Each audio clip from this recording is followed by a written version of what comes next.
සියලු දෙනාම සාදරයෙන් පිළිගන්නවා. පසුගිය වීඩියෝ දෙක පුරාවට අපි කතා කරමින් හිටියේ කොහොමද ජේ මාකට් එකේ බිස්නස් එකක් හරියට කරගන්නේ පරිස්සම් වෙන්නේ කොහොමද කියලා. මේ වීඩියෝ එකේ අපි පළවෙනියට කතා කරන්නේ බිස්නස් එකේදී රෆ්කල් මාකට් එක සහ කට් ඇන්ඩ් පොලිෂ් මාකට් එක කියලා දෙකක් තියෙනවා. එතකොට දැන් අපි වැඩි හරියක් රෆ්කල් ගත්තාම ඒක ඉවර වෙන්නේ කට් ඇන්ඩ් පොලිෂ් එකෙන් තමයි ඉවර වෙන්නේ. දැන් සාමාන්‍යයෙන් කෙනෙක් රෆ්කල් මාකට් එකට එනවා නම් අනිවාර්යයෙන්ම බිස්නස් එකක් කරන්න පුළුවන් ගලක් තෝරගන්න ඕනේ. හරි ගලක් තෝරගත්තොත් අනිවාර්යයෙන්ම මාකට් එකේ බිස්නස් එකක් කරන්න පුළුවන්. අතින් අත වැඩි යන්න දෙයක් නැහැ. එන ගානකට අතාරින්න පුළුවන්. එතකොට ඒකට අවශ්‍ය කරන කරුණු ටිකක් තියෙනවා. දැන් ඔයගොල්ලෝ දැකලා ඇති ගොඩක් වෙලෙන්ද ඔලුවට වයිසර් එක දාගෙන ටෝච් එක ගහලා ටෙන් ලූප් එකෙන් ආදිය හොඳට බලනවා. මොනවද මේ බලන්නේ? මේ ගල හරියට හඳුනා ගන්න. එතකොට ඒ හඳුනා ගන්න නොලෙජ් එක තියෙන්න ඕනේ. හරි ගලක් තෝරගන්නවයි කියලා කිව්වේ ඒකයි. එතකොට ඒකට අනිවාර්යයෙන්ම බලන්න ඕනේ ගලේ තියෙන කලර් එක මොකක්ද කියලා. ඊට පස්සේ මේකේ කෝවංගුව බලන්න ඕනේ. ඊට පස්සේ මීට අමතරව මේකේ පළුදු කොච්චර තියෙනවද කියලා බලන්න ඕනේ. ඒ කියන්නේ පළුදු තියෙන ගල් තමයි අනිවාර්යෙන් මාකට් එකට එන්නේ. මේකේ පළුදු බේරලා කොහොමද මේ කැරට් එකේ ගලක්ද දෙකේ ගලක්ද කොහොමද ගල කොහොම හරි බේරගන්නේ කියන එක දැනුම තියෙන්න ඕනේ. ඊට අමතරව මේක හීට් ට්‍රීට්මන්ට් කරන්න පුළුවන්. ඒ කියන්නේ මේකේ තියෙන සිල්කි මිල්කි දුම් ගතිය ගැන අනිවාර්යෙන් අවබෝධයක් තියෙන්න ඕනේ. එතකොට එහෙම මේ සියල්ල වලලා හොඳ ගලක් තෝරගන්නවයි කියලා කියන්නේ අනිවාර්යයෙන්ම ලෝකල් මාකට් එකේ බිස්නස් එකක් කරගන්නට පුළුවන්. ලාභයක් උපයන්න නම් අනිවාර්යයෙන්ම හරි ගලක් තෝරගන්න ඕනේ. එහෙම නැති වුණොත් එහෙම අපි පරාද වෙනවා. අපි ගල් අතේ තියාගෙන විකුණ ගන්න බැරුව ඉන්නවා. ඒකට දැනුම ඕනේ. ඊළඟට සල්ලි අතේ තියෙන්න ඕනේ. මොකද ලංකාවේ අපි ගුව රෆ් ගල් ගන්න ගියාමත් තා විශාල ගණන් කියන්නේ. ඉතින් ඒකට අපි මිල කඩා ගන්න ඕනේ. මේකේ දෙවෙනියට කතා කරන්නේ කට් ඇන්ඩ් පොලිෂ් ගැන. එතකොට කට් ඇන්ඩ් පොලිෂ් කියලා කියන්නේ මේකේ වෙනම පැත්තක්.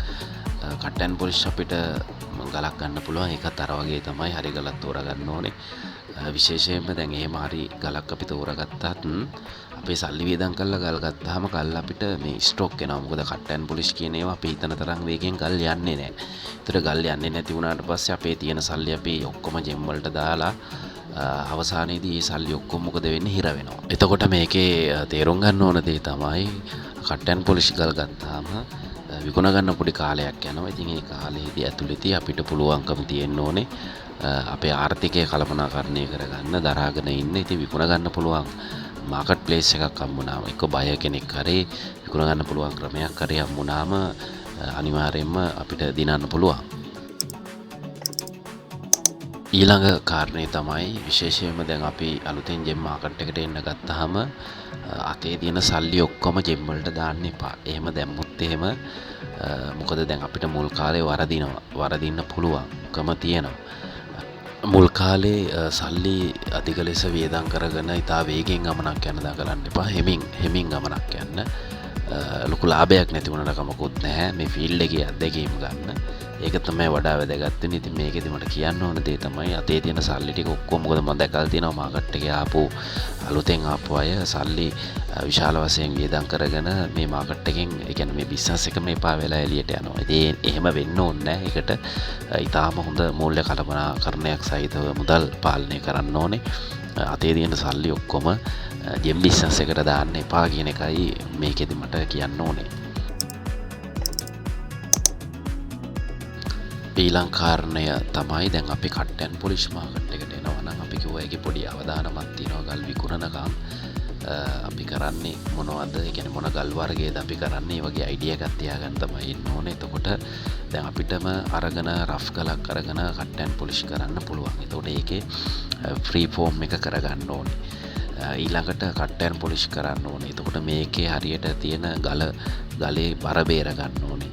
ඊට පස්සේ තමයි අනිවාර්යෙන් දැන් කට් ඇන්ඩ් පොලිෂ් ගලක් අපි ගන්නවා නම් ඒකේ හොඳට උස තියෙන්න ඕනේ. කියන්නේ උස සහ කට් එක හොඳට තියෙන්න ඕනේ. මොකද උසත් බලනවා මේ ගල් ගන්න ගියාම කට් එක හොඳට තියෙන්න ඕනේ. ඒ කියන්නේ දැන් අපි ගල මෙහෙම අපි ඇඟිලි දෙකකට අපේ දකුණු අතේ ඇඟිලි දෙකකට අරගෙන බැලුවාම ගලේ හොඳ ලස්ටර් එකක් තියෙන්න ඕනේ. ලස්ටර් එක කියලා කියන්නේ ගලේ අර එළියට එන මේ ආලෝකය. එතකොට හොඳ ආලෝකයක් තියෙන්න ඕනේ. ඒක නිකන් ඩිම් වෙලා වගේ තියෙන්න බෑ.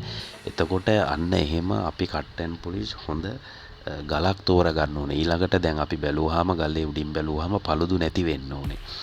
එතකොට අන්න ඒ වගේ ගුණාංග ටිකක් තියෙනවා කට්ටන් පොලිෂ් ගලක. එහෙම ගලක් හරි ගලක් අපි තෝරාගත්තොත් නැත්නම් අපි හරි ජෙම් කටර් කෙනෙකුට දීලා අපි කපාගත්තොත් එහෙම අනිවාර්යයෙන්ම මේ ගල වැදුනොත් වදින එක්කෙනා ගන්නවම තමයි. ඒක තමයි මේ ස්ටෝන් වල හැටි, ජෙම් ස්ටෝන් වල හැටි. එතකොට ඒකට හරි දක්ෂ කටර් කෙනෙක් ඉන්න ඕනේ. රිෆෝම් එක කරගන්න ඕනේ හරියට. ඊට පස්සේ කට් එක කරගන්න ඕනේ. අවශ්‍ය කාලය එනකන් අනිවාර්යයෙන්ම ඉන්න ඕනේ. එතකොට ඊළඟ කරුණ තමයි අනිවාර්යයෙන්ම මේ ගල දැන් අපි නැචරල් ගලක් කට්ටන් පොලිෂ් එකක් ගත්තී ඒ ගල හීටඩ්ද නැද්ද කියලා බලන්න ඕනේ. ලොකු ගාණක් වියදම් කරලා ගලක් ගන්න යනවා නම් අනිවාර්යයෙන් මේ ගලට සර්ටිෆිකේට් එකක් දාගන්න පුළුවන්. කොය ආභරණ වලට පළදන්න ගලක් ගන්නවා නම් අනිවාර්යෙන් ඒකට සර්ටිෆිකේට් එකක් දාගන්න පුළුවන්. ඒ සර්ටිෆිකේට් එකේ එනවා ගලේ සියලු විස්තර. හීටඩ්ද ගලේ තියෙන කට් එක මොකද්ද ඒ සියලු දේවල් ටික එනවා. එතකොට අනිවාර්යයෙන්ම තමන් ආභරණ වලට පළදිනවා නම් සහ ලොකු ගලක් ගන්නවා නම් අනිවාර්යයෙන්ම සර්ටිෆිකේට් එකක් දාගෙන ගල ගන්න එක හොඳයි. අනිත් එක දැන් අවධානය යොමු කරන්න ඕන තව කාරණයක් තමයි බොහෝ දුරට මාකට් එකේ තියෙනවා සින්තටික් ගල්. ඒ කියන්නේ වක් කරපුවා තියෙනවා. AD ගල් කියලා කියනවා. ඇමරිකන් ඩයමන්ඩ් ඒ වගේ කියන්නේ වක් කරපුවා. එතකොට දැන් ගේ උඩවලත් වක් කරපුවා කියලා ආරංචියක් තියෙනවා. ඒ වගේ ගලුත් තියෙනවායි කියලා. ඒ වගේම අනිත් ඒවා නම් අනිවාර්යයෙන්ම තියෙනවා. එතකොට කට්ටන් පොලිෂුත් එහෙමයි. එතකොට අනිවාර්යයෙන්ම මේ බලන්න ඕනේ ඒක ඒ ගල මේ නැචරල් ගලක්ද ඊළඟට සින්තටික් ගලක්ද කියලා. ඇත්ත ඒ වගේම තියෙනවා. ඇත්තටම හොයාගන්න අමාරුයි.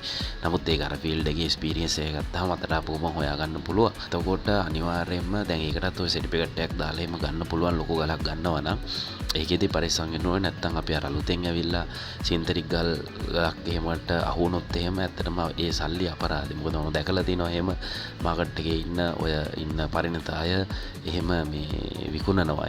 පොරිනස්ලට එහෙම විකුණනවා මම දැකලා තියෙනවා. ඉතින් පව් ඇත්තටම. ඊළඟට අනිත් වැදගත් කාරණය තමයි විශේෂයෙන්ම දැන් අපි ජෙම් බිස්නස් එකේදී රෆ් වුණත් කට්ටන් පොලිෂ් වුණත් අනිවාර්යයෙන්ම ලිඛිත සටහන් තියාගන්න. වෙනම පොතක් මේන්ටේන් කරන්න ගත්ත ගල් මොනවද? කැරට් කීයක් ඒවැ තිබුණාද? ඒ කියන්නේ බර කැරට් කීයක් බරේ තිබුණාද? ගල මොකද්ද? ඊට පස්සේ කීයකටද ගත්තේ? කීයකටද වික්කේ? මෙන්න මේක අනිවාර්යයෙන්ම මේන්ටේන් කරන්න ඕනේ සාර්ථකත්වයේ උදෙසා. එහෙම නැත්නම් හරි අමාරුයි. ඒ කියන්නේ අපේ ආදායම් වියදම් සම්බන්ධව අනිවාර්යයෙන්ම අපිට බලන්න කියව ගන්න අවබෝධයක් ලබා ගන්න වෙනම අපේ මූල්‍ය කළමනාකරණයක් වෙනම අපේ හදාගෙන යන්න ඕනේ. ගැන අවධානයක් තියෙන්න ඕනේ. එතකොට එහෙම නැතුවත් පුළුවන්. නමුත් එතකොට අපිට මේ බිස්නස් එකක් ලෙස සාර්ථක වෙන්න කරගන්න පුළුවන්. ඉතින් මැනික් කියලා කියන්නේ දෙවියන්ගේ රස්සාවක්. ඉතින් මේ ෆීල්ඩ් එකට එනවා නම් සමන් දේවල්ට ගිහලා පූජාවක් තියලා ඒවත් කරන්න. ඒ වගේම මේ ෆීල්ඩ් එකේ ඕන තරම් බොරුකාරයෝ හොරු ඉන්නවා. මේ බිස්නස් එකට ආවම ඔයා මේ බිස්නස් එකට ආවම තමන්ගේ නම කැත කරගන්න එපා. හොඳ නමක් තියාගෙන යන්න. මොකද ලක්ෂ ගණන් කෝටි ගණන් ගල් අතට දෙන්නේ. අපිට කවුරුවත් එහෙම සල්ලි වෙනින් ලක්ෂ ගණන් කෝටි ගණන් අතට දෙන්නේ නැහැ නේ. නමුත් ගලක් දෙනවා අතට. තපුරේට ඇවිල්ලා අත්දැකීම්ෙන් ඉගෙනගත්ත දේවල් සහ අපි දැකලා ඉගෙනගත්ත දේවල් මේ වීඩියෝ 3 පුරාවටම අපි කතා කළේ ආධුනිකයෙක් ජෙම් ෆීල්ඩ් එකට එනවා නම් අනිවාර්යයෙන්ම අවධානය යොමු කරන්න ඕන. සැලකිලිමත් වෙන්න ඕන කරුණු සම්බන්ධයෙන් තමයි අපි කතා කළේ. ඉතින් අපි දන්න දේවල් ඔක්කොම කියලා දෙනවා. රහස් කියලා හංගන්න දෙයක් නැහැ. ඉදිරියටත් එහෙමයි අපි අලුත් දන්න දැනුම ඒ සියල්ලම ඔබට කියලා දෙනවා. මොකද ඔයගොල්ලොත් ගොඩ යන්න ඕනේ, පරිස්සම් වෙන්න ඕනේ. අමාරුවේ වැටෙන්න හොඳ නැහැ මේ බිස්නස් එකේදී ෆීල්ඩ් එකේදී. ඉතින් මේ වීඩියෝ ටික අහන්න මේවා ඔලුවට දාගන්න පරිස්සමෙන් ලස්සනට ගේමක් ගහලා ගොඩ යන්න කියලා ප්‍රාර්ථනා කරනවා.